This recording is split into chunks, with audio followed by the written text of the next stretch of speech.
ओम शांति। आज 10 जनवरी 2022 है और आज के बाबा के साकार रूप से चले हुए मधुर महावाक्यों को स्पष्ट करेंगी आदरणीय आशा दीदी। ओम शांति दीदी। ओम शांति। बाबा ने कहा, मीठे बच्चे, श्रीमत पर तुम्हें सबकी रूहानी खातिरी करनी है। खुशी की खुराक खाना और खिलाना, यही है सच्ची खातिरी करना। जैसे कोई आते हैं मेहमान तो हम लोग खातिरी करते हैं, तो बाबा कहते हैं असली खातिरी क्या है? असली खातिरी है ज्ञान रत्नों की लेन देन करना। और जो बाबा ने कहा खुशी की खुराक खिलाना, हाँ, रूहानी खातिरी है ज्ञान रत्नों की खातिरी। ज्ञान रतन, और ज्ञान रतन हो तो नेचुरली आत्मा प्रफुल्लित होती, खुश होती है। प्रश्न है, ज्ञान में स्पिरिचुअलिटी का जौहर भरने की विधि क्या है? उससे कौन कौन से फायदे होंगे? जब किसी को भी ज्ञान सुनाते हो तो आत्मा समझकर आत्मा को ज्ञान दो, इससे स्पिरिचुअलिटी का जौहर भर जाएगा। इस नई आदत से किसी को भी ज्ञान सुनाएंगे तो उसे झट तीर लग जाएगा, शरीर का भान भी खत्म होता जाएगा, फिर माया के तूफान व बुरे संकल्प भी नहीं आएंगे, क्रिमिनल आय भी नहीं रहेगी। ये 4-5 बातें बाबा ने बताई। पहली बात जो बताई जौहर की, वो ये है कि जब हम रूहानी स्थिति में रहते हैं, स्वयं रूहानी स्थिति में रहते हैं और दूसरे को भी रूहानी दृष्टि से देखते हैं, तो जो शब्द हम बोलेंगे, जो बात हम बोलेंगे, उसमें रूहानियत होगी और रूहानियत से उस आत्मा को टच करेगा, दिल को छाप लगेगी। एक तो ये चीज़ है। दूसरा बाबा ने कहा आत्मिक दृष्टि रखने से जो क्रिमिनल आई है वो नहीं होगी, रूहानियत होगी, खुशबू फैलेगी। और तीसरा बाबा ने कहा तीर लग जाएगा, तीर लगेगा और क्रिमिनल आय खत्म हो जाएगी और बुरे संकल्प भी नहीं समाप्त हो जाएंगे। ओम शांति। ज्ञान का तीसरा नेत्र देने वाला रूहानी बाप बैठ रूहानी बच्चों को समझाते हैं, ज्ञान का तीसरा नेत्र सिवाय बाप के और कोई दे नहीं सकता। अभी तुम बच्चों को ज्ञान का तीसरा नेत्र मिला है। अभी तुम जानते हो कि ये पुरानी दुनिया बदलने वाली है।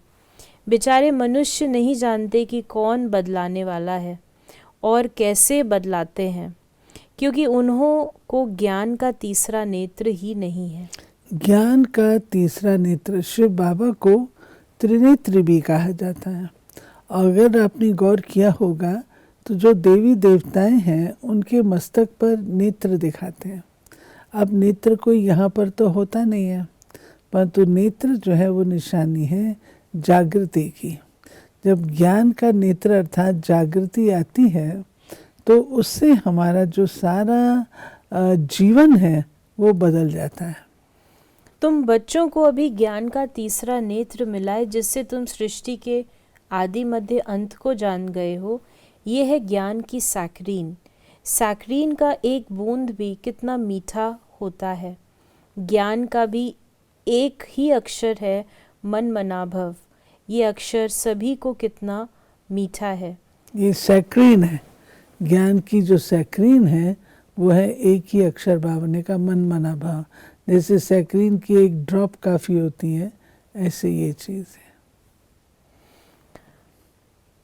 तुम बच्चे श्रीमत पर सभी की रूहानी खातिरी करते हो। सच्ची सच्ची खुश खैराफत भी ये है किसको बाप का परिचय देना। मीठे बच्चे जानते हैं बेहद के बाप द्वारा हमको जीवन मुक्ति की खुराक मिलती है। सतयुग में भारत जीवन मुक्त था, पावन था। बाप बहुत बड़ी ऊंची खुराक देते हैं। तब तो गायन है, अति इंद्रिय सुख पूछना हो तो गोप गोपियों से पूछो। ये ज्ञान और योग की कितनी फर्स्ट क्लास वंडरफुल खुराक है, और ये खुराक एक ही रूहानी सर्जन के पास है और किसको इस खुराक का मालूम ही नहीं है। बाप कहते हैं, मीठे बच्चों, तुम्हारे लिए तिरी पर सौगात ले आया हूँ। मुक्ति, जीवन मुक्ति की ये सौगात मेरे पास ही रहती है। कल्प कल्प मैं ही आकर तुमको देता हूँ, फिर रावण छीन लेता है। तो अभी तुम बच्चों को कितना खुशी का पारा चढ़ा रहना चाहिए।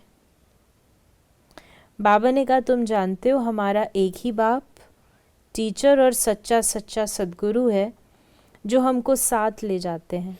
ये सद्गुरु की परिभाषा है। सद्गुरु की जो परिभाषा है कि वो साथ ले जाते हैं। आमतौर पर गुरु चले जाते हैं, फॉलोअर्स वहीं रह जाते हैं, लेकिन सद्गुरु अपने बच्चों को साथ वापस ले चलते हैं। बाप तुम बच्चों को कितना सहज रास्ता बतलाते हैं। गृहस्थ व्यवहार में रहते कमल फूल समान रहो, धंधा धोरी आदि करते भी मुझे याद करते रहो। जैसे आशिक और माशूक होते हैं, वो तो एक दो को याद करते रहते हैं। वो उनका आशिक, वो उनका माशूक होता है। यहाँ वो बात नहीं है। यहाँ तो तुम सभी एक माशूक के जन्म जन्मांतर से आशिक हो रहते हो। बाप कभी तुम्हारा आशिक नहीं बनता। तुम उस माशूक से मिलने के लिए याद करते आए हो। जब दुख जास्ती होता है तो जास्ती सुमरण करते हैं। बाबा कहते हैं कि मैं हूँ तुम्हारा माशूक, मैं तुम्हारा आशिक नहीं हूँ। मैं तुमको क्यों याद करूं? तुमको मुझे याद करना है। मैं आशिक नहीं होता किसी पर भी। तुम मीठे बच्चों को कितनी खुशियाँ होनी चाहिए। तुम्हारे लिए तो सदैव खुशी ही खुशी है। बेहद का बाप हमको पढ़ा रहे हैं। वाह, ये तो कब न सुना न पढ़ा। भगवानुवाच, मैं तुम रूहानी बच्चों को राजयोग सिखा रहा हूँ, तो पूरी रीति सीखना चाहिए, धारणा करनी चाहिए, पूरी रीति पढ़ना चाहिए। पढ़ाई में नंबर वार तो सदैव होते ही हैं। अपने को देखना चाहिए, मैं उत्तम हूँ, मध्यम हूँ व कनिष्ठ हूँ। बाप कहते हैं, अपने को देखो, मैं ऊंच पद पाने के लायक हूँ। बाबा कहते हैं, स्टूडेंट होता है, स्टूडेंट को पता होता है कि मैं कैसी पढ़ाई पढ़ रहा हूँ। तो बाबा कहते हैं, अपन को चेक करो, तुम फर्स्ट ग्रेड हो, सेकंड हो, थर्ड हो। फिर बाबा ने कहा कि रूहानी सर्विस करता हूँ क्योंकि बाप कहते हैं, बच्चे सर्विसेबल बनो, फॉलो करो। मैं आया हूँ सर्विस के लिए, रोज़ सर्विस करता हूँ, इसलिए ही तो ये रथ लिया है। इनका रथ बीमार पड़ जाता है तो भी मैं इनमें बैठ मुरली लिखता हूँ। मुख से तो बोल नहीं सकते तो मैं लिख देता हूँ, ताकि बच्चों के लिए मुरली मिस ना हो। तो मैं भी सर्विस पर हूँ ना।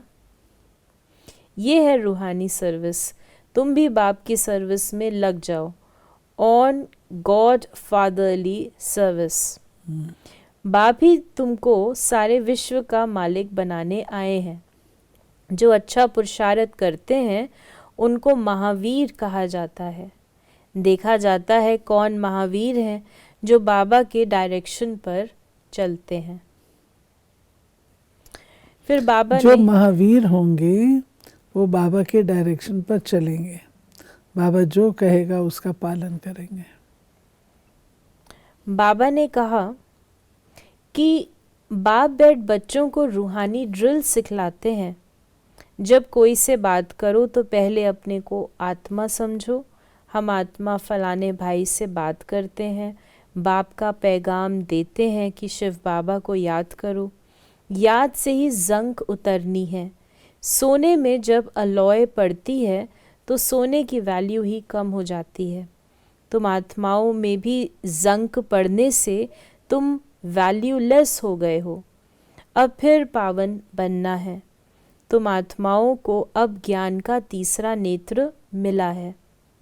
उस नेत्र से अपने भाइयों को देखो। भाई भाई को देखने से कर्म इंद्रियां कब चंचल नहीं होंगी। राज भाग लेना है, विश्व का मालिक बनना है, तो ये मेहनत करो। भाई भाई समझ सभी को ज्ञान दो, फिर ये टेव पक्की हो जाएगी। सच्चे सच्चे ब्रदर्स तुम हो। बाप भी ऊपर से आए हैं, तुम भी आए हो। बाप बच्चों सहित सर्विस कर रहे हैं। सर्विस करने की बाप हिम्मत देते हैं। हिम्मत मर्दा तो ये प्रैक्टिस करनी है। मैं आत्मा भाई को पढ़ाता हूँ। बात ये है कि बाबा आकर के हमको जीवन शैली जो सिखाते हैं वो रूहानी है, आत्मिक है। वो बाबा कहते हैं कि तुम लोगों को ये अभ्यास करना चाहिए। मैं आत्मा हूँ, जिसको समझा रही हूँ वो भी आत्मा है। इसको अपने जीवन में, सारे दिन की दिनचर्या में इसको अभ्यास में लाओ। तुम्हें कोई उल्टी सुल्टी बात बोले तो तुम चुप रहो। तुम चुप रहेंगे तो फिर दूसरा क्या करेगा? ताली दो हाथ से बजती है। एक ने मुख की ताली बजाई, दूसरा चुप कर दे तो वो आप ही चुप हो जाएंगे। ताली से ताली बजने से आवाज़ हो जाता है। बच्चों को एक दो का कल्याण करना है। बाप समझाते हैं, बच्चे सदैव खुशी में रहने चाहते हो तो मन मना भव। अपने को आत्मा समझ बाप को याद करो।